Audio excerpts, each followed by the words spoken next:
যে আদালতে পাকিস্তান হানাদার বাহিনীর আলবদর রাজাকারদের বা দালালদের বিচার হয়েছিল সেই আদালতে হবে না। এটা একদিন মানুষ জায়গায় উঠবে। আমি কিন্তু বললাম এবং আমি বারবার বলতেছি যে এই আদালতে তাদের বিচার হবে না, এই কোর্ট দিয়ে তাদের বিচার হবে না, এই প্রসিকিউশন দিয়ে তাদের বিচার হবে না। এবং নুরুল হুদা একজন মুক্তিযোদ্ধা, আমি আরো বলেছি মুক্তিযোদ্ধারা নিশ্চিত ভাবে এইসব মামলায় বেল পাওয়ার রাইট রাখে সারা পৃথিবীতে। আজ পর্যন্ত ভারতবর্ষ যারা আন্দামান দ্বীপপুঞ্জে এক সময় নির্বাসিত হয়েছে, ভারতবর্ষের স্বাধীনতা আন্দোলন করেছিল যারা, তাদের ইতিহাস জেনে দেখো। অবশ্য ভারতের কথা বললে আবার বলবে আমি ভারতের দালাল, কিন্তু ভারতবর্ষের সমস্ত স্বাধীনতা কামীরা আমৃত্যু কেউ কোনদিন জেলে যায় নাই।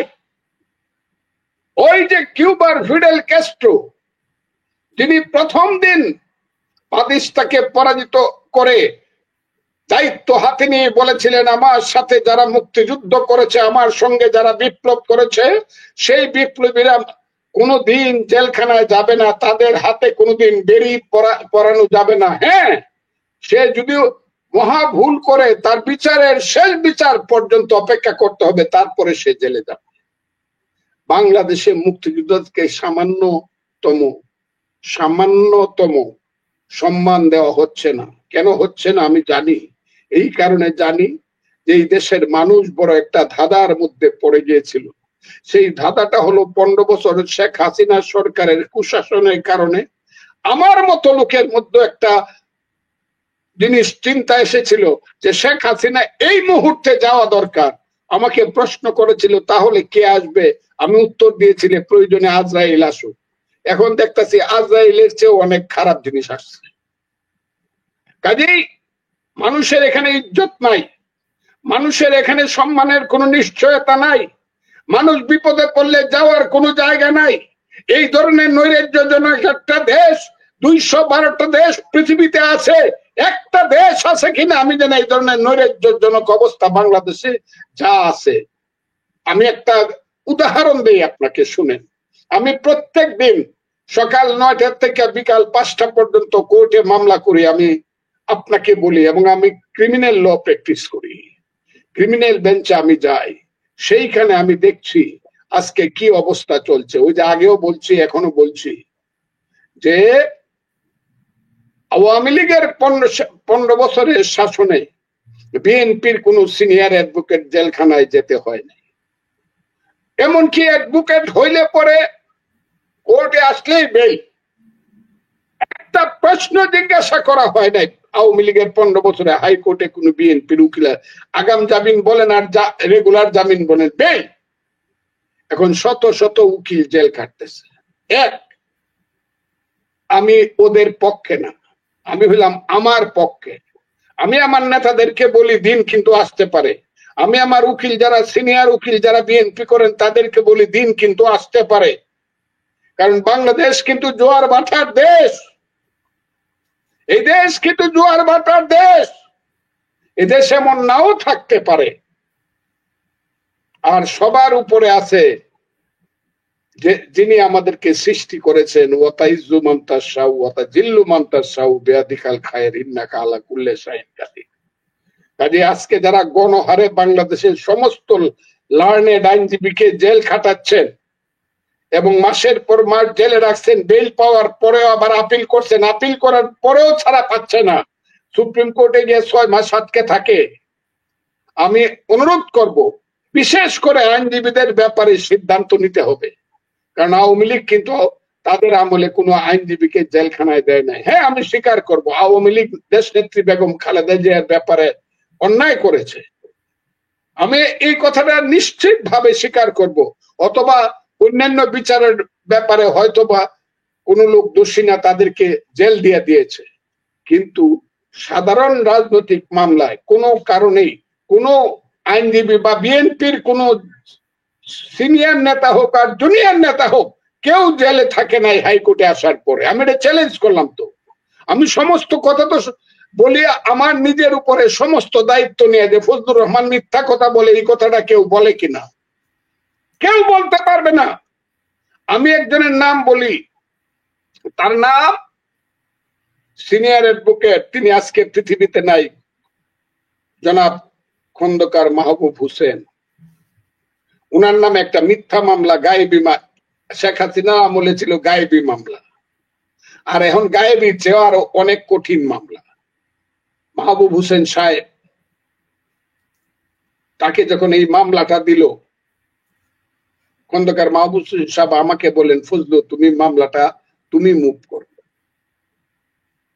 সেই মামলাটা আমি মুভ করার সঙ্গে সঙ্গে আগাম জামিন দিলেন, এবং আগাম জামিনে উনাকে রাখার সঙ্গে সঙ্গে উনার মামলাটা একটা কোর্ট, যে কোর্ট আওয়ামী লীগ দ্বারা জজ হয়েছিল, যে কোর্টের সিনিয়র জজ, আমি নামও বলতে পারি, এবং ছাত্রলীগের নেতা ছিল রাজশাহী ইউনিভার্সিটি, সেই জজ খন্দকার মাহবুব হোসেনের মামলাটা দুইটা কথা শোনার পরে বললো, ইয়েস, রুল স্টে 561 এতে রুল স্টে করে দিল। এরকম বহু আছে, বহু বহু আমি বলতে পারি। এখনো যারা সিনিয়র অ্যাডভোকেট, যারা বিএনপির জীবিত আছে, তাদের নামে অনেক মামলা আছে, কিন্তু কাউকেই, একমাত্র 3 দিনের জন্য আমাদের সেক্রেটারি ছিল কাজল, রুহুল কুদ্দুস কাজল, 3-4 দিন হাজত, কিন্তু যখনই হাইকোর্টে আসছে বেল।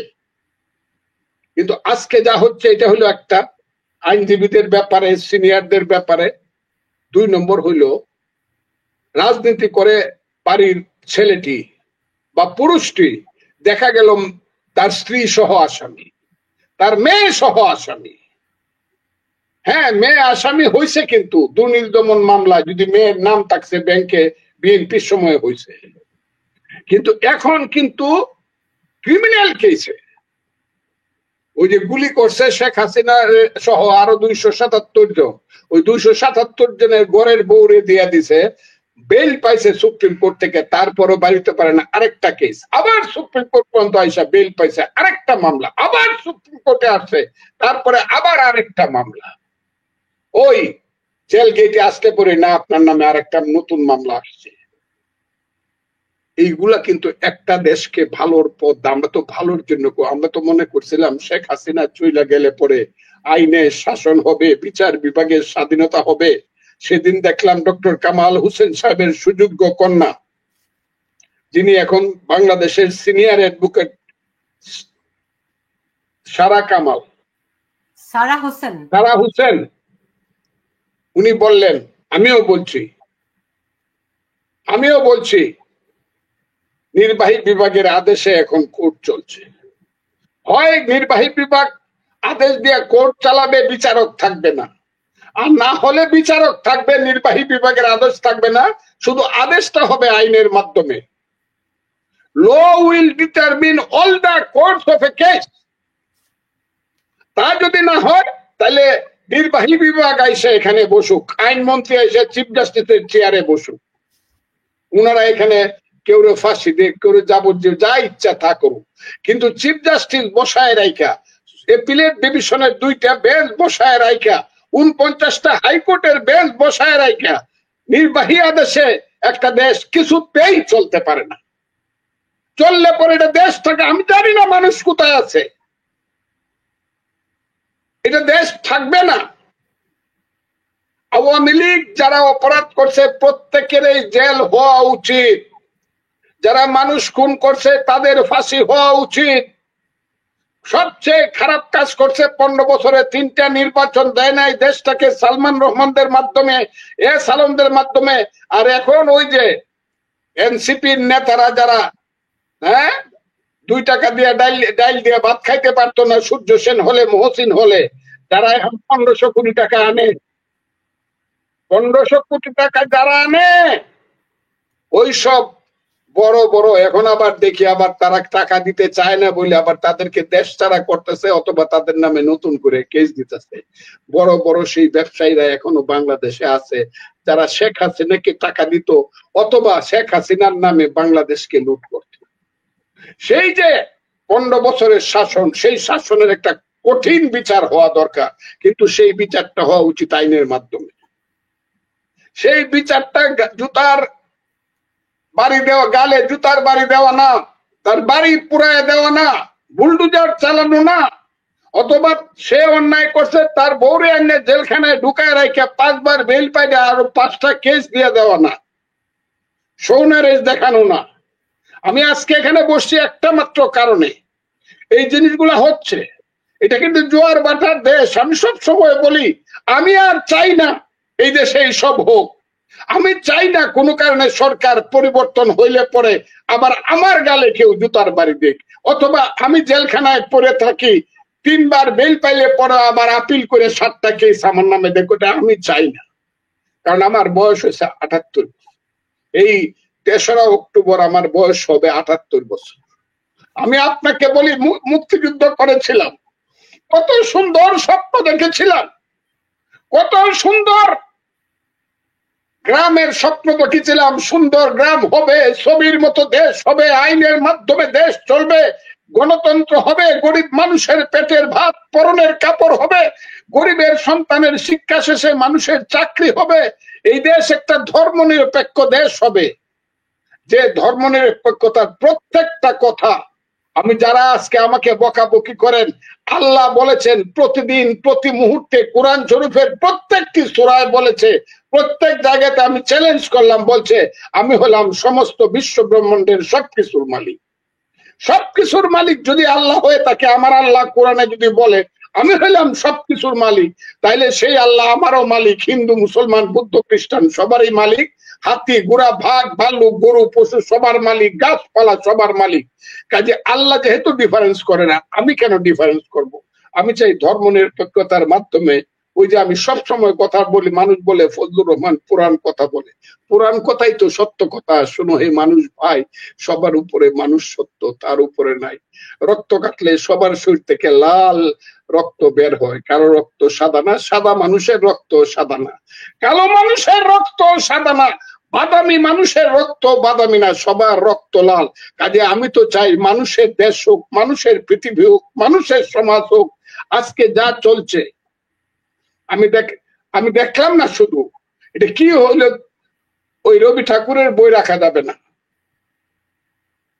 কবি নজরুল ইসলাম, বিদ্রোহী কবি নজরুল ইসলাম, সে ইসলাম বিরোধী, অতদিন পরে আবার বলা হচ্ছে বই ফালা দিতেছে, লাইব্রেরি থেকে 5 লক্ষ টাকার বই নিয়ে গেছে। আমি দেখলাম রবীন্দ্রনাথ ঠাকুরের শাহজাদপুরের সেই বাড়ি, যে বাড়িতে বৈশা কবিতা লেখছে রবীন্দ্রনাথ ঠাকুর। হায় হায় রে, অসভ্য ইতরের দল, হ্যাঁ অমানুষ পশুর দল, যে বাড়িতে বৈশা হিন্দু মুসলমান বৌদ্ধ খ্রিস্টান কোনদিন রবীন্দ্রনাথ ঠাকুর ধর্ম দিয়া বিচার করে নাই, বরং মুসলমান কৃষক ছিল সবচেয়ে দরিদ্র, তাদেরকে সবচেয়ে বেশি সাহায্য করছে। তাদেরকে সাহায্য করার জন্য পূর্ব বাংলায় প্রথম ব্যাংক স্থাপন করছে নওগাঁ এবং সিরাজগঞ্জে। সেই রবীন্দ্রনাথ ঠাকুর, যিনি হিন্দুও ছিল না ধর্ম বিশ্বাসে যিনি ছিলেন ব্রাহ্মণ, যিনি একশ্বরবাদে বিশ্বাস করতেন, সেই রবীন্দ্রনাথ ঠাকুর। যে রবীন্দ্রনাথ ঠাকুর হলো বাঙালি জাতির শ্রেষ্ঠ সন্তান। যতদিন চন্দ্র সূর্য উঠবে, যতদিন বাংলার বাঙালি জাতি থাকবে, একজন সাহিত্যিক নিয়ে যদি প্রথম এবং প্রধান গৌরব পৃথিবীতে করতে হয়, নোবেল লরিয়েট সেই রবীন্দ্রনাথ ঠাকুরের নামে আমাদের পরিচয় হবে, গৌরব করতে হবে। তার বাড়িটা ভাঙ্গিয়া দেয়, আগুন দিয়া পুরায় দেয়, একটা হাসিও দেয় না, একটা কাশিও দেয় না সরকার।